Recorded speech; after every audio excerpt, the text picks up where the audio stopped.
I'm Haley. Thanks for joining me here on my channel, Classical ESL. Today, I'm going to talk about VIPKid again.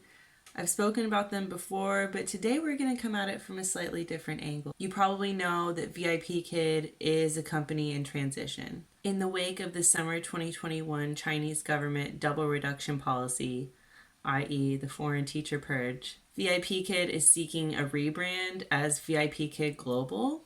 I was an active VIPKid teacher from February 2017 until August 2021 this year. So I'm an old hand. I've been loyal to them for a long time. I have made a lot of money working with VIPKid. So the transition away from them has been really difficult for me. A few days ago, I made the decision to sign the new contract somewhat reluctantly with VIPKid Global. I figure it couldn't hurt anything to have an extra platform where I could open some slots if I wanted to. And I say reluctantly for two reasons. Number one, I've already fully switched over to italki and I'm really enjoying it. I like my new students. I like having more freedom.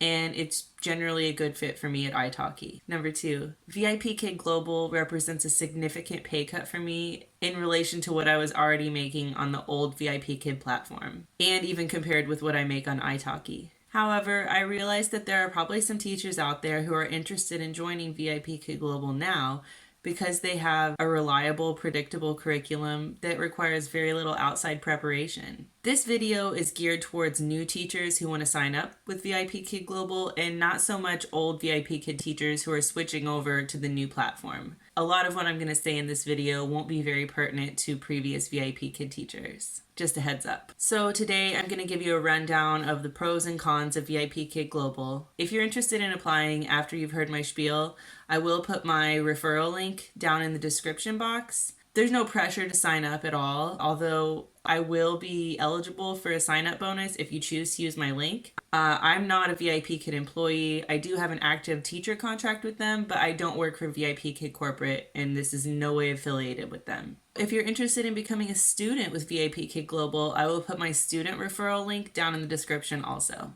So before we really get into the pros and cons and the nitty-gritty, let's talk about the pay rate of VIPKid Global, because this might be a pro for some teachers and a con for others. It's $7 per 25-minute class. They also offer a 58-minute class that has a 10-minute break, so you would get paid $14 for that session. So if we compare VIPKid Global with other ESL companies or other language learning platforms, you can see that their hourly rate is above companies like Engu and Cambly. It's kind of on par with Online Kids Academy, and it's slightly below what you would get at NovaKid or StarKid. So it's not the best and it's not the worst. It's somewhere in the middle there. Before we go any further, let's go over the requirements for VIPKid Global. Teachers must have a bachelor's degree in any subject and at least 2 years of teaching, coaching, or mentoring experience. Teachers must also have the right to work in Canada or the USA. This does not include states of New York, Washington, or California due to local laws regarding gig employment. Teachers must also meet all of the technical requirements listed on the VIPKid website. The pros.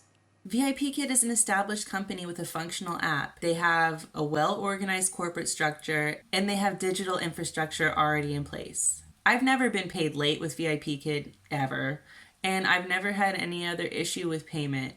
It's always been in full, on time, no complaints in that area. VIPKid Global offers incentive pay for completed classes. I noticed in the new contract for VIPKid Global that some teachers will be asked to act as backup teachers.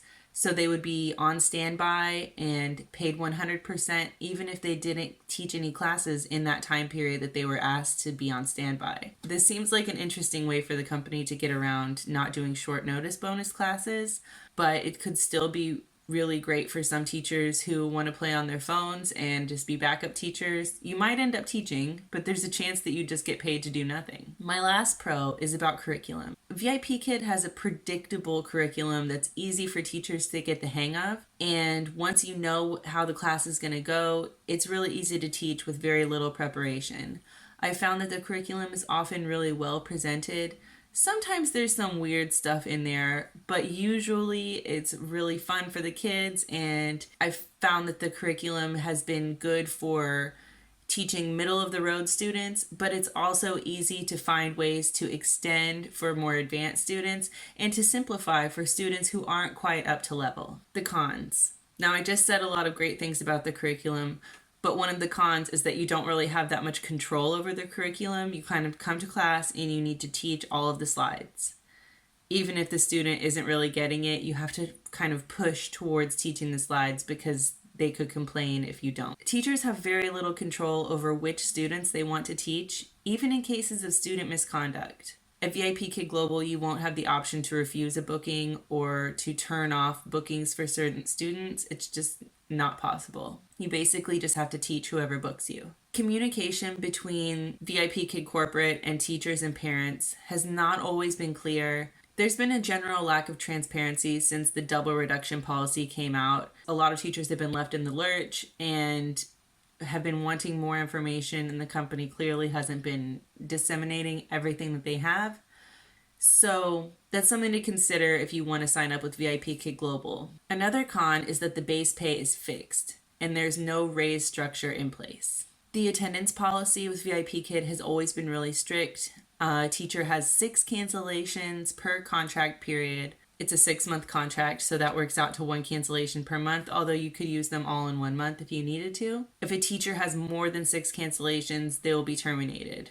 There is a $2 penalty if you cancel less than 24 hours but more than 2 hours before the class start time.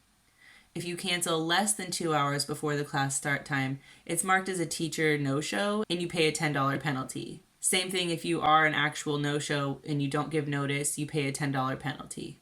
The contract states that if an adult student or the parent of a minor is dissatisfied, they can complain to VIPKid, and VIPKid reserves the right to deduct 100% of the teacher pay in order to give a refund to the student. I think that this language appeared in previous versions of VIPKid contracts, and I've never heard of it being implemented against a teacher in the case of a parent complaint, but you should know that that language is in the new contract as well.